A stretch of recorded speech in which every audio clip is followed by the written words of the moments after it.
Aside from how to improvise jazz on piano, one of the most researched piano topics on the internet is about the jazz scales. It's the first thing most piano students look for when they want to learn how to improvise. And one of the most common approaches to improvisation is what we call the chord-scale relationship. The idea is simple. For every chord we see, there is a corresponding scale we can use to improvise over it. But here is the issue. This chord-scale relationship, which comes from the harmonic analysis, only indicates the scale from which the chord was built. But that's far from what we should be applying to our improvisation.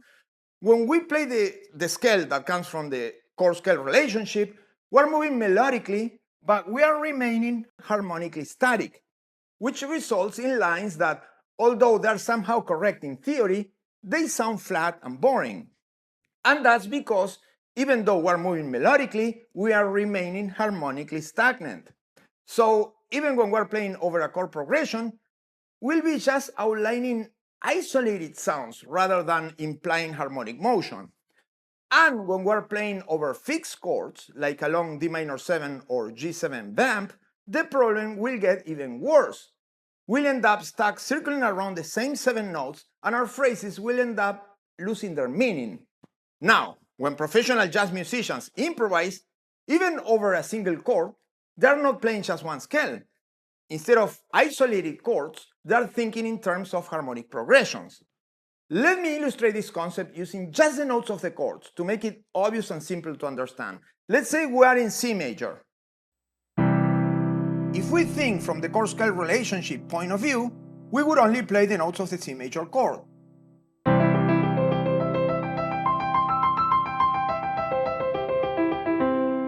As you can see, this has melodic motion, but it lacks harmonic motion.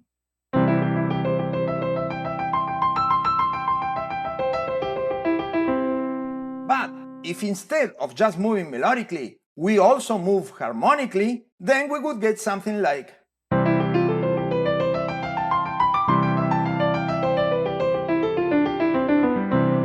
Now, this produces a much richer and far more interesting sound, because we're not only moving melodically, we're also moving harmonically.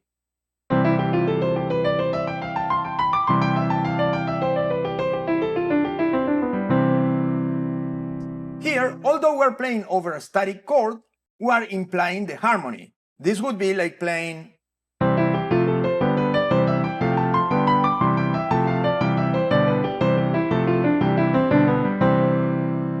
But even though we're not playing the chords, they are being implied within the melody.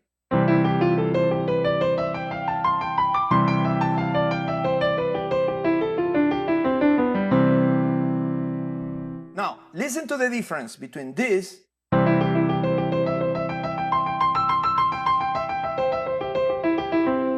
and this.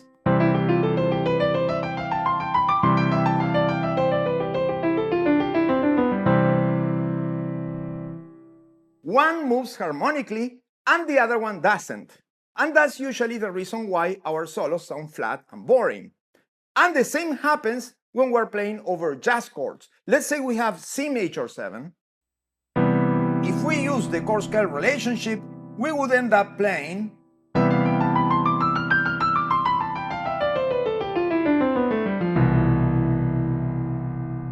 Again, we end up with this boring sound because although we're moving melodically, we're not moving harmonically.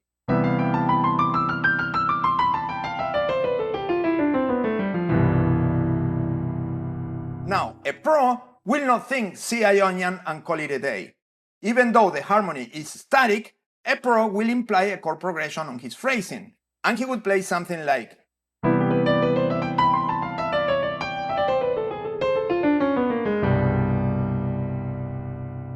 Now, this sounds far more interesting because here we are implying a 1-6-2-5 progression.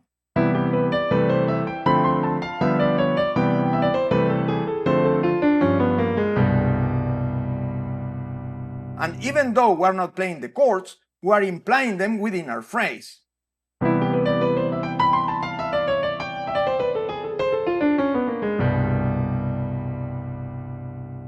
Okay, but here we're playing arpeggios to make it obvious. But we could do the same thing with a scale.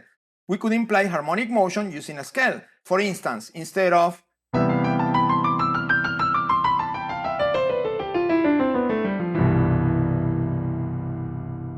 we can play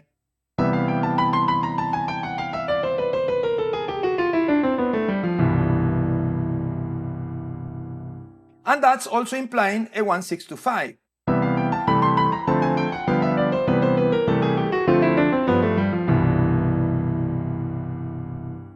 So then we get from this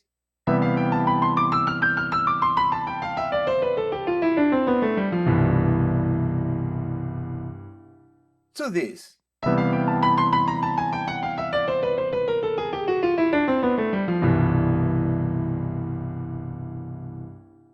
Now, to introduce harmonic motion into our lines, instead of relying on the usual scales from the chord-scale relationship, I like to use what I call variable scales.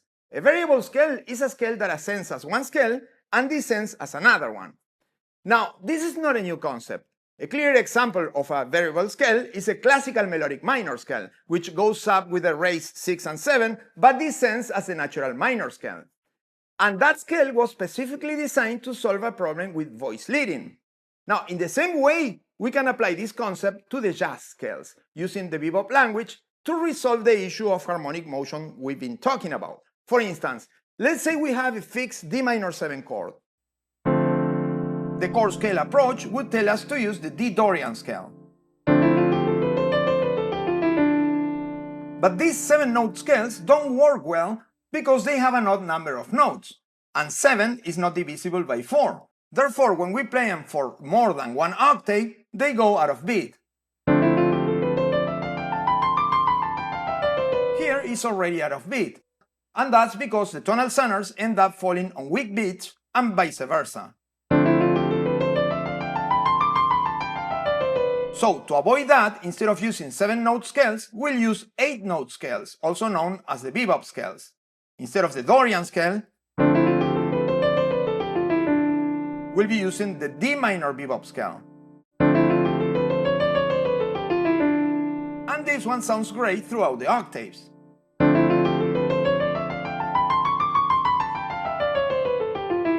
Now, even though this scale is way more useful because it has better melodic direction, it still does not create harmonic motion.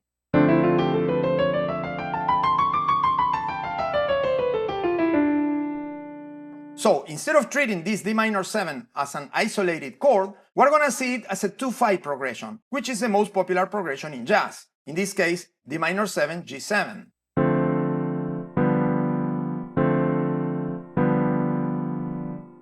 Now, instead of playing a fixed scale, we're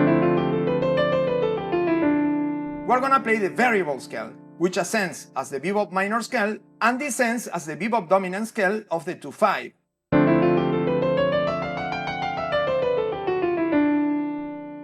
In this case, it goes up as the D bebop minor, and it goes down as the G bebop dominant.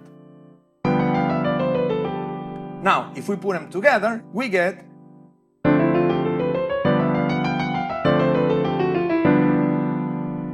Now, even if we play over a fixed chord, the harmony remains implied within the notes of the scale.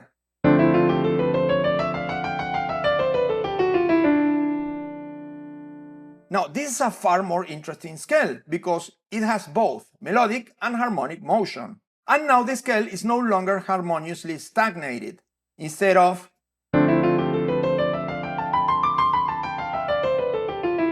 we get the variable scale, which works perfectly over the minor chord and also over the dominant chord.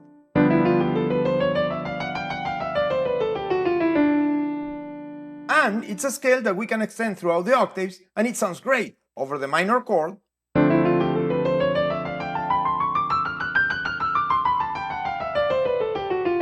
or the dominant.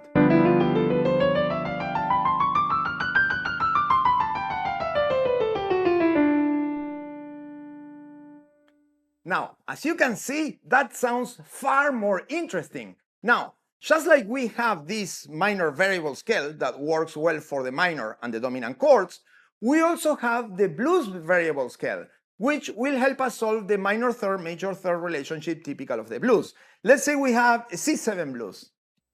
Now, for the dominant 7 chord in the blues, we have two main usual options: the major pentatonic or the blues minor scale. The major pentatonic highlights the major third, and the blues minor scale highlights the minor third.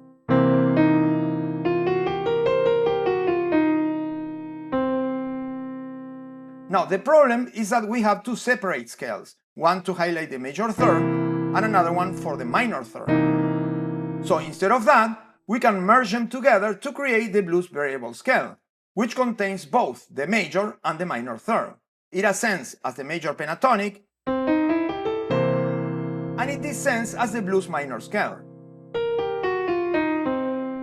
So then we get... Now, if we look closer, in the major pentatonic scale, we are adding the minor third as a passing note. So then we go up through the major pentatonic, and we go down through the minor blues scale. Again. Now, this scale also sounds great when we play it for more than one octave. Like, for instance. Now, this is a much more useful scale because it works like a charm over every chord of the blues. Over the first, the fourth, the fifth, and the turnaround.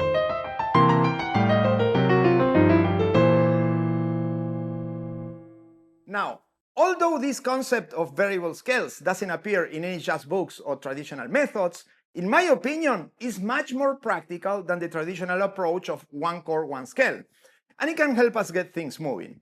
Of course, improvisation goes far beyond scales, but this is a good starting point. Don't forget to like and subscribe to the channel. If you like to learn more about these concepts, subscribe to this series at InsidePiano.com, where you'll be able to find complete lessons as well as PDFs and backing tracks to practice these concepts, as well as other advanced concepts in all 12 keys. Visit the site, the link is in the description below, and as always, enjoy the practice, and I'll see you in the next video.